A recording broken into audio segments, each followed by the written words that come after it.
الحمدللہ رب العالمین والصلاة والسلام علی نبینا محمد وعلی آلہ وصحبہ اجمعین اما بعد۔ عزیز طلباء، یہ کتاب الطہارہ کے اندر باب الآنیہ کے تحت یہ دوسری حدیث ہے۔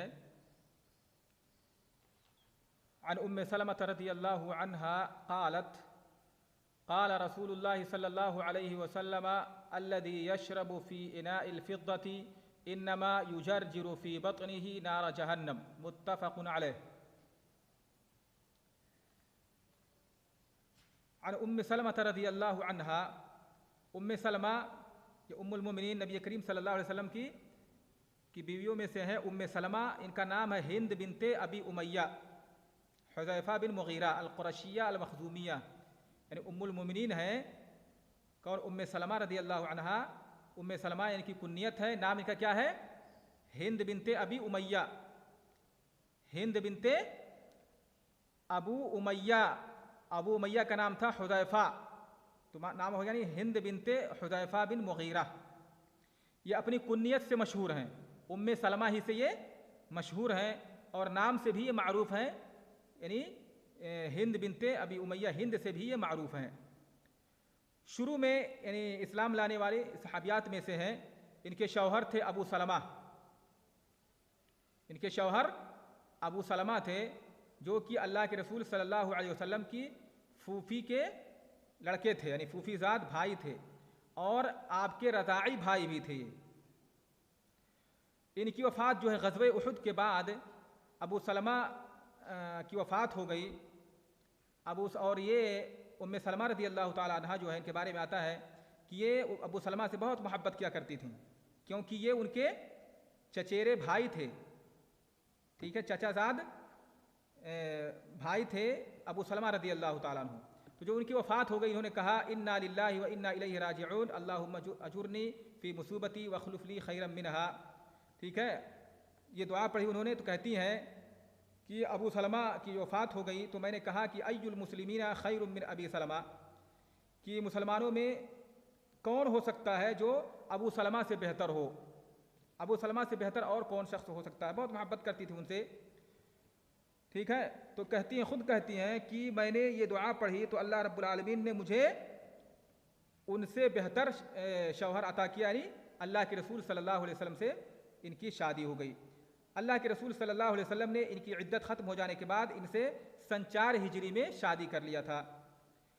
مدینہ کے اندر سن 62 ہجری میں ان کی وفات ہوئی ہے۔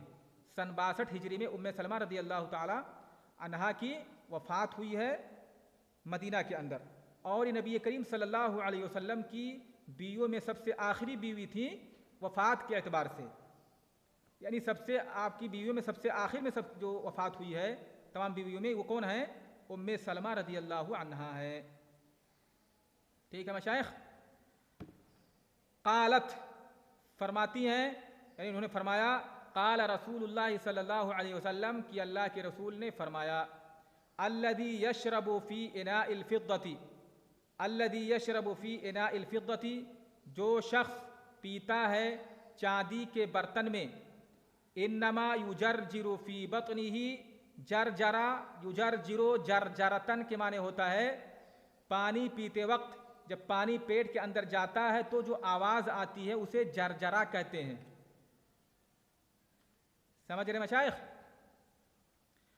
پانی جب یعنی آدمی انسان پانی پیتا کبھی کبھی، تو پانی جب پیٹ میں نیچے اترتا ہے تو اس سے ایک آواز آتی ہے، ٹھیک ہے، اس کو کہا جاتا ہے جرجرا، یعنی گھونٹ گھونٹ کے آدمی جب پیتا تو گھونٹ گھونٹ گھونٹنے کی جو آواز آتی ہے اسے کہتے ہیں جرجرا۔ تو انما یجرجر فی بطنہ، وہ شخص اپنے پیٹ میں ڈالتا ہے، ٹھیک ہے، پیٹ میں وہ ڈالتا ہے کیا؟ نار جہنم، جہنم کی آگ کو، اپنے پیٹ میں وہ جہنم کی آگ کو داخل کرتا ہے، ڈالتا ہے، یعنی جہنم کی آگ گھونٹتا ہے گویا کی۔ پانی جس طرح سے پیا جاتا ہے تو پانی کے پینے کی طرح سے وہ جہنم کی آگ کو پیتا ہے، جہنم کی آگ کو گھونٹتا ہے۔ کیونکہ جب کبھی کبھی آدمی جب پیاسا ہوتا ہے اور پیاس کی شدت سے اور تیزی سے پانی پیتا ہے تو اس کے پینے کی وجہ سے آواز آتی ہے، اسی کو جرجرا کہتے ہیں، پانی کو گھونٹنا۔ تو وہ آگ جہنم کی آگ کو اپنے پیٹ میں داخل کرتا ہے اور اس کو گھونٹتا ہے۔ متفق علیہ، اس حدیث کو امام بخاری اور مسلم نے روایت کیا ہے، اس کی صحت پر دونوں کا اتفاق ہے، یعنی اس کی روایت پر بخاری اور مسلم کا اتفاق ہے۔ اب یہاں پر ایک سوال یہ ہے کہ یہ حدیث جو ہے، حدیث سے کیا معلوم ہوا کہ چاندی کے برتن میں پینا کیا حرام ہے، جائز نہیں ہے۔ اور اس سے پہلے بھی ہم حدیث میں پڑھ چکے ہیں، اس سے پہلے جو حدیث گزر چکی ہے، اللہ کے رسول لا تشربوا فی آنیۃ الذہب والفضۃ، کہ چاندی اور سونے کے برتنوں میں نہ پیو۔ تو جب اس سے پہلے والے حدیث میں یہ مسئلہ گزر چکا ہے، تو حافظ ابن حجر رحمہ اللہ اس حدیث کو یہاں پر کس لیے لائے ہیں؟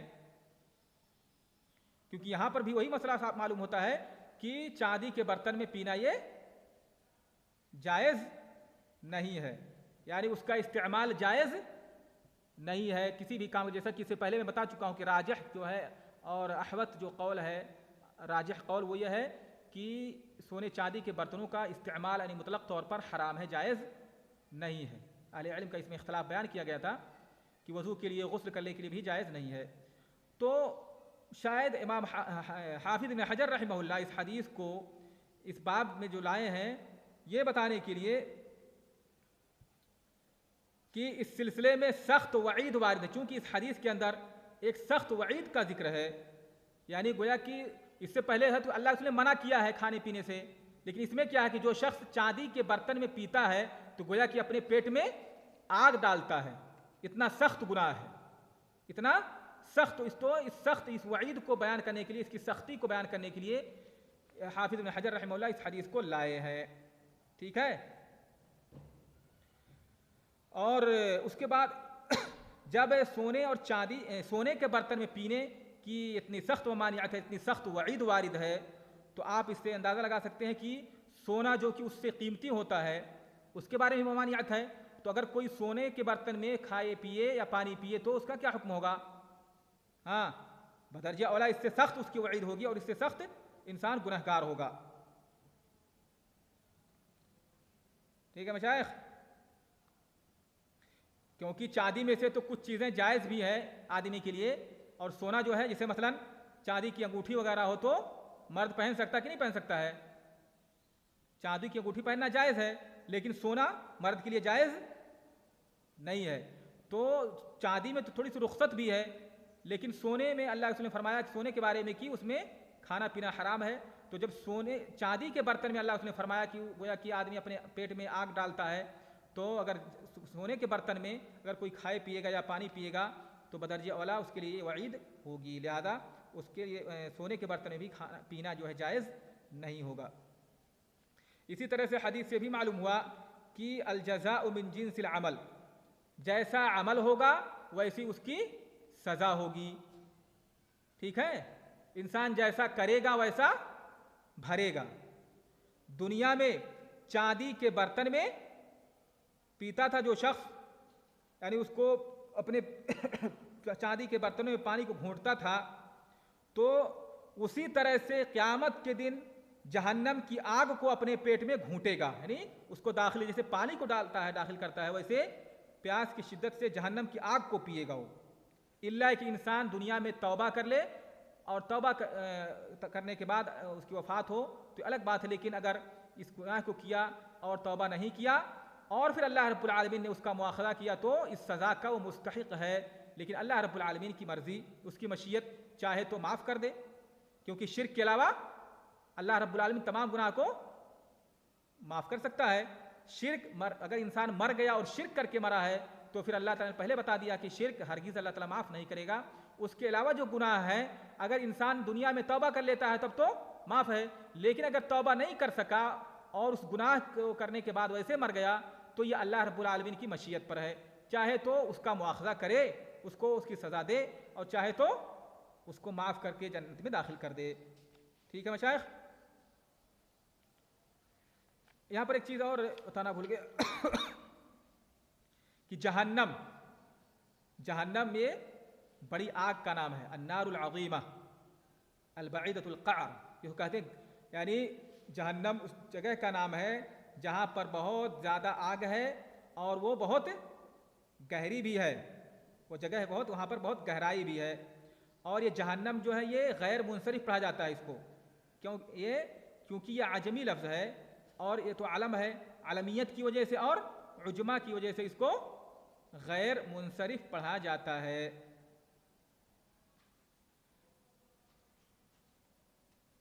اور اس کو جہنم کیوں کہا جاتا ہے؟ جہنم کو جہنم یعنی ایسی جگہ جہاں پر بہت زیادہ آگ ہو اور جگہ بہت گہری ہو، یعنی ایسا گڈھا یا کھائی جس میں بہت زیادہ آگ ہو، اس کو جہنم کہا جاتا ہے. کیوں اس کو نام دیا گیا جہنم اس جگہ کا؟ تو کہتے ہیں کہ لوگوں کی اس قول سے کہا جاتا ہے بئر جہنام. بئر جہنام یعنی ایسے کنویں کو کہا جاتا ہے جو بہت گہرا کنواں ہو. ٹھیک ہے، بہت گہرے کنویں کو بئر جہنم کہا جاتا ہے. تو اسی سے مشتق ہے یہ جہنم کو بھی، کیونکہ جہنم کی گہرائی بہت زیادہ ہے اس لیے اس کو جہنم کہا جاتا ہے. اور ایک یہ بھی کہا گیا ہے کہ جہنم یہ جہوما سے مشتق ہے، جہوما سے، اور جہوما کے معنی ہوتا ہے سختی اور شدت کے. چونکہ جہنم میں جو آگ ہے، جو عذاب ہے، وہاں پر بہت سختی اور شدت ہے، بڑی پریشانیاں ہیں وہاں پر. تو اس کی شدت یعنی شدت عذاب کی وجہ سے جہنم کو جہنم کہا جاتا ہے. ٹھیک ہے مشائخ، یا تو اس کی گہرائی کی وجہ سے اس کا نام جہنم پڑا، یا پھر اس کی شدت عذاب کی وجہ سے اس کو جہنم کہا جاتا ہے. یعنی اس جگہ کو، ٹھیک ہے، جہنم تو جہنم ٹھیک ہے نام ہے، لیکن وہ جگہ ہے جو عذاب کے لیے جگہ تیار کی گئی ہے، اس کا نام جہنم کیوں پڑا، کیوں اس کو جہنم کہا گیا؟ تو میں نے بتایا کہ اس وجہ سے کیونکہ وہ بہت گہری جگہ ہے، گہرائی وہاں پر بہت زیادہ ہے، تو اس وجہ سے اس جگہ کو جہنم کہا گیا. یا پھر وہاں پر جو عذاب کی شدت ہے اور سختی ہے اس کے اعتبار سے اس کو جہنم کہا گیا اس جگہ کو. واضح ہے مشائخ؟ اس کے بعد اگلی حدیث پڑھتے ہیں. عن ابن عباس رضی اللہ عنہما قال قال رسول اللہ صلی اللہ علیہ وسلم اذا دبغ الاہاب فقد طہر اخرجہ مسلم وعند الاربعۃ ایما اہاب دبغ. عبداللہ بن عباس رضی اللہ تعالی عنہما سے مروی ہے، انہوں نے فرمایا قال رسول اللہ صلی اللہ علیہ وسلم اذا دبغ الاہاب فقد طہر. دبغ مجہول کا صیغہ ہے، دبغ، اور یہ مصدر، اس کا مصدر جو آتا ہے الدباغہ کہا جاتا ہے. دبغ یدبغ دبغن و دباغتن، دبغن یا دبغن و دباغتن. دباغت کے معنی ہوتے ہیں چمڑے سے، جو چمڑے کے اندر جو نجاست اور رطوبت ہوتی ہے اس کو کسی مادے کے ذریعہ سے، کسی مواد کے ذریعہ سے اس کو کیا کرنا؟ زائل کرنا، دور کرنا. مراد چمڑے کی صفائی ستھرائی کرنا، اس کو قابل استعمال بنانا. جانور کا جو چمڑا ہوتا ہے، سن رہے ہیں مشائخ؟ تو جانوروں کا جو چمڑا ہے اس کو کیمیکل وغیرہ، جیسے کہ آج کے زمانے میں ہوتا ہے، کیمیکل وغیرہ سے یا کسی بھی چیز سے اس کو لگا کر کے اس چمڑے سے رطوبت کو اور گندگی کو صاف کر دیا جاتا ہے اور اس کو استعمال کے قابل بنا دیا جاتا ہے. اسی عمل کو کیا کہتے ہیں؟ دباغت. اسی عمل کو دباغت کہا جاتا ہے، یعنی چمڑے کو صاف ستھرا کرنا، دوا وغیرہ کیمیکل وغیرہ استعمال کر کے چمڑے کو صاف ستھرا کرنا، اس کو دباغت کہتے ہیں. اہاب، اس کے بعد ہے اہاب، حمزہ کے کسرہ کے ساتھ اہاب. اس کی جمع آتی ہے اوہبن. جیسے کتاب کی جمع کیا آتی ہے؟ کتبن. تو اسی طرح سے اہاب کی جمع اوہب آتی ہے. اور اہاب اس چمڑے کو کہتے ہیں جسے ابھی دباغت نہ دیا گیا ہو، غیر مدبوغ چمڑا، ایسا چمڑا جسے ابھی دباغت نہ دیا گیا ہو. کیا مطلب دباغت نہ دیا گیا ہو؟ ہاں، اسے صاف ستھرا نہ کیا گیا ہو، قابل استعمال نہ بنایا گیا ہو. تو جب تک اس کو صاف نہ کیا گیا اس کو کیا بولتے ہیں؟ اہاب. ٹھیک ہے، اور حدیث سے بھی یہی معلوم ہوتا ہے. اور جیسا کہ امام ابو داؤد رحمہ اللہ فرماتے ہیں فَإِذَا دُبِغَ لَا يُقَالُ لَهُ اِحَابٌ، کہ جب چمڑے کو دباغت دے دیا جائے تو عرب اس کو احاب نہیں کہتے تھے. ٹھیک ہے، اس کو احاب بلکہ اس کو شن یا قربہ مشکیزہ وغیرہ بولتے تھے. اور ایک دوسرا قول ہے اس بارے میں کہ نہیں، ہر چمڑے کو عرب کے لوگ احاب کہتے تھے. کوئی بھی چمڑا ہو، چاہے اس کو دباغت دیا گیا ہو، صاف ستھرا کیا گیا ہو یا نہ صاف کیا گیا ہو، ہر اس کو احاب کہا جاتا ہے. ٹھیک ہے، تو دونوں باتیں علماء نے کہی ہیں. اب دیکھتے ہیں حدیث کا ترجمہ اس کا. دیکھ لیں پہلی جو حدیث ہے، اذا دبغ الاحاب فقد طہورا، فقد طہورا، کہ جب چمڑے کو دباغت دے دیا جائے، چمڑے کو دواؤں سے یا کیمیکل وغیرہ لگا کر کے اس کو صاف ستھرا کر کے قابل استعمال بنا دیا جائے، فقد طہورا، تو چمڑا کیا ہو جاتا ہے؟ پاک ہو جاتا ہے. گویا کہ اس کا استعمال کرنا جائز ہے. اب وہ ناپاک نجس نہیں رہتا، وہ پاک ہو جاتا ہے. اخرجہ مسلم، اس کو امام مسلم روایت کیا. وعند الاربعۃ، اور اربعہ کے یہاں ہے. اربعہ سے مراد ابو داؤد، ترمذی، نسائی، ابن ماجہ. ان ائمہ کی کتابوں میں کیا ہے؟ ایما احاب دبغ، کوئی بھی چمڑا، ایما احاب دبغ، کوئی بھی چمڑا ہو اسے دباغت دے دیا گیا تو وہ پاک ہو جاتا ہے. ٹھیک ہے، ابھی آگے اس پر مسائل جب ذکر کے وہاں بیان کریں گے. وعن سلمہ بن المحبق، سلمہ ابن المحبق رضی اللہ تعالیٰ عنہ سے روایت ہے. یہ سلمہ ابن المحبق الحذلی رضی اللہ تعالیٰ عنہ ہیں. الحذلی، امام نووی رحمہ اللہ ان کے بارے میں فرماتے ہیں کہ امام نووی کہتے ہیں کہ قیل اسم المحبق صخر، یہ محبق جو تھے، ان کے والد ہیں محبق، ان کا نام کیا تھا؟ صخر تھا. اور کچھ انہوں نے کہا ان کا نام ربیعہ تھا. ان کی کنیت جو ہے ابو سنان ہے، ابو سنان.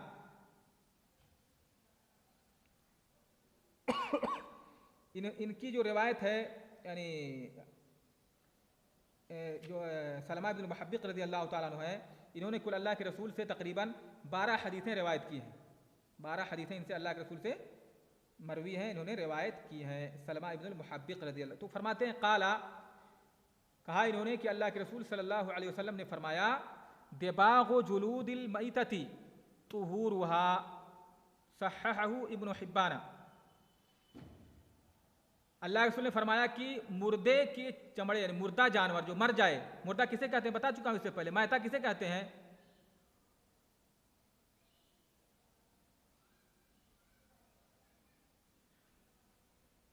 ہاں، جو خود مر جائے وہ میتہ ہے، یا کسی نے مارا ہو، کسی بھی سبب سے مرا ہو، کسی کے مارنے سے، یعنی اس کو شرعی طریقے پر ذبح نہ کیا گیا، یعنی غیر مذبوح جانور، یعنی کسی نے ذبح بھی کیا لیکن غیر شرعی طریقے پر ذبح کیا. ٹھیک ہے، یا اس کو مار دیا، مر گیا، یا کہیں گر کے مر گیا، یا خود اپنی موت مر گیا. ٹھیک ہے، تو کیا ہے؟ وہ میتہ ہے. وہ اس کا کھانا کیا ہے؟ حرام ہے، جانتے ہیں ہم. تو اس قسم کا کوئی جانور ہو، میتہ ہو، اگر اس کے چمڑے کو، جلود یہ جمع ہے جلد کی، مردے جانوروں کے چمڑے کو دباغت دینا ہی اس کو پاک کرنا ہے. دباغت دینا اس کی پاکی، طہورھا، اس کو پاک کرنا ہے. طہور یہاں پر طہورھا پڑھا گیا ہے، مصدر طہورا، طہورن سے، یعنی پاک بتا چکا ہوں. طہور اور طہور، اور طہور کے معنی پاک کرنے والا، مطہر، مطہر کے معنی میں جس سے پاکی حاصل کی جائے اس کو مطہر کہا جاتا ہے. طہور کا، جیسے وہ پانی جس سے وضو کیا جائے اس کو کیا کہیں گے؟ وہ پانی جس سے غسل کیا اس کو کیا کہیں گے؟ طہور، جس سے طہارت حاصل کی جائے. تو یہاں پر بھی دونوں طرح سے پڑھا جا سکتا ہے کہ مردے کے چمڑوں کو دباغت دینا یہ اس کو پاک کرنا ہے، یا اگر طہور پڑھیں گے، اگر طہور پڑھیں گے تو یہ معنی ہوگا. طہور پڑھیں گے تو معنی کیا ہوگا کہ مردے کے چمڑوں کو دباغت دینا یہ اس کو پاک کرتا ہے، پاک کرنے والا ہے، یعنی اس کا مطہر ہے، اس کو پاک بنا دیتا ہے. ٹھیک ہے مشائخ؟ یعنی مردے، اگر مردہ جانور ہے اس کے چمڑے کو دواؤں سے، کیمیکل وغیرہ لگا کر کے نجاست کو دور کر دیا جائے، صاف کر دیا جائے، تو یہ عمل دباغت دینا اس کو پاک کرنا ہے، اس سے وہ پاک ہو جاتا ہے. اور دوسرا معنی اگر طہور پڑھیں گے تو یہ عمل اس کو پاک کرنے والا ہے، یعنی اس کو پاک کر دیتا ہے، پاک بنا دیتا ہے. ٹھیک ہے، اس کے بعد والی حدیث پڑھ، چونکہ یہ چاروں حدیث ایک ساتھ پڑھا رہا ہوں کیونکہ ان چاروں حدیثوں میں جو ہے ایک ہی مسئلہ بیان کیا گیا ہے، اس لیے چاروں حدیثیں جب پڑھ لیں گے تو یہ مسئلہ سمجھنے میں، حدیث باب کا جو مسئلہ ہے وہ سمجھنے میں آسانی ہو جائے گی. ٹھیک ہے، کہ اگر جانور مردہ ہو اور اس کے چمڑے کو دباغت دے دیا جائے تو پاک ہوگا کہ نہیں پاک ہوگا، یہ مسئلہ ہے۔ تو ام المومنین میمونہ رضی اللہ تعالی عنہا سے مروی ہے اور ان کا تعارف اس سے پہلے گزر چکا ہے۔ فرمایا انہوں نے مر رسول اللہ صلی اللہ علیہ وسلم بشات یجرونہا، اللہ کے رسول صلی اللہ علیہ وسلم گزرے ایک بکری کے پاس سے، شات مانے بکری جمع شیاہ، شاتن مانے بکری جمع شیاہ، ایک بکری کے پاس سے گزرے یجرونہا، جس کو لوگ کھینچ رہے تھے، زندہ کھینچ رہے تھے کہ مر گئی تھی، مری ہوئی بکری جی، زندہ نہیں، یعنی صحابہ کرام اس کو کھینچ کر کے پھینکنے کے لیے کہیں لے جا رہے تھے۔ فقالا، تو اللہ کے رسول نے جب دیکھا، قال لو اخذتم احابہا، لو یہاں پر یا تو تمنی کے لیے، یعنی آپ یہ لیتا کے معنی میں کہ کاش کی تم لوگوں نے اس کا چمڑا حاصل کر لیا ہوتا، یعنی اس کا چمڑا تم لوگ نکال لیتے اور اس سے فائدہ اٹھا لیتے، ٹھیک ہے۔ یا پھر یہاں پر لو جو ہے شرطیہ ہے، شرط کے معنی میں ہے، اور اس کا جو جواب ہے وہ محذوف ہے، یعنی لو اخذتم احابہا لکان حسنا، کہ اگر تم اس کا چمڑا نکال لیتے، لے لیتے تو اچھا ہوتا، تمہارے لیے بہتر ہوتا۔ سمجھ رہے ہیں مشائخ؟ حدیث کا جملے کا معنی سمجھ گئے؟ لو اخذتم احابہا، اگر اس کو تمنی کے لیے معنی تو گویا کہ آپ نے تمنا کیا کہ کاش کہ تم لوگ اس کا چمڑا نکال لیتے، حاصل کر لیتے، لے لیتے۔ اور اگر لو کو حرف شرط مانیں گے یہاں پر تو معنی ہوگا یہ جیسے ان کے معنی، ان اخذتم احابہا، تو اس کا جواب گویا کہ محذوف ہے لکانا، اگر تم حاصل کر لیتے تو اچھا ہوتا۔ فقالو، تو صحابہ کرام نے کہا انہا میتۃ، کہ اے اللہ کے رسول صلی اللہ علیہ وسلم یہ بکری مری ہوئی ہے۔ یعنی گویا کہ اس سے کیا پتہ چلا، صحابہ کرام کو یہ بات معلوم تھی کہ جو جانور مر جائے اس کا گوشت کھانا حرام ہے، تو گویا کہ اس کے چمڑے سے فائدہ اٹھانا بھی حرام ہے، ٹھیک ہے۔ صحابہ کرام یہی سمجھ رہے تھے کہ جب مرے ہوئے جانور کا گوشت نہیں کھا سکتے، حرام ہے، تو گویا کہ اس کے جسم سے جو اس کے جو ساری چیزیں ہیں، چمڑا ہے یا جو بھی چیزیں ہیں، اس سے فائدہ اٹھانا بھی حرام ہے۔ فقالا، تو آپ نے کیا فرمایا، یطہرها الماء والقرض، یہ مردہ ہے، گویا کہ نجس ہے، تو اس کو پاک کر دیتا ہے کیا، پانی، پانی، والقرض، اور قرض کہتے ہیں ایک قسم کا ایک دانہ ہوتا تھا، یہ جیسے دال وغیرہ ہوتی نا، دال، عدس، دال کی طرح سے ایک قسم کا دانہ ہوتا تھا، جس کو کہ دباغت وغیرہ میں چمڑے کو صاف ستھرا کرنے کے لیے لوگ استعمال کرتے تھے، جیسے کہ آج کے زمانے میں مثلا کیمیکل وغیرہ ہے، دواؤں سے اور کیمیکل وغیرہ سے صاف کرتے ہیں، ویسے اللہ کے رسول کے زمانے میں ایک قسم کا یعنی پایا جاتا ہے، دانے کی طرح سے ہوتا تھا یہ، جسے دال وغیرہ ہوتی ہے، اور اس کے ذریعہ سے کیا کرتے تھے، چمڑے کی صفائی کیا کرتے تھے، اس کو استعمال کر کے چمڑے کو صاف کرتے تھے۔ تو اسی لیے اللہ رسول نے فرمایا کہ اس کو پانی اور قرض جو ہے یہ پاک کر دے گا، یعنی پانی اور یہ قرض جو ہے جس سے کہ دباغت دیا جاتا ہے، چمڑے کو صاف کیا جاتا ہے، اگر یعنی تم دباغت دے دیتے اس کو تو کیا ہو جاتا، پاک ہو جاتا ہے چمڑا۔ اخرجہ ابو داؤد والنسائی، اس حدیث کو امام ابو داؤد رحمہ اللہ نے اور امام نسائی نے روایت کیا ہے۔ ہم نے اس حدیث کا یعنی تشریح کر دی ہے لغوی اعتبار سے، اور اس کے جو الفاظ تھے، غریب الفاظ، مشکل الفاظ، اس کو بھی بیان کر دیا گیا ہے۔ اب انشاءاللہ اس حدیث سے مستنبط مسائل پر گفتگو کریں گے اگلے درس میں، ٹھیک ہے مشائخ؟ اگلے درس میں اس حدیث سے مستنبط یعنی جو مسائل جن مسائل کا استنباط کیا گیا ہے، ان مسائل پر بحث اگلی درس میں کریں گے۔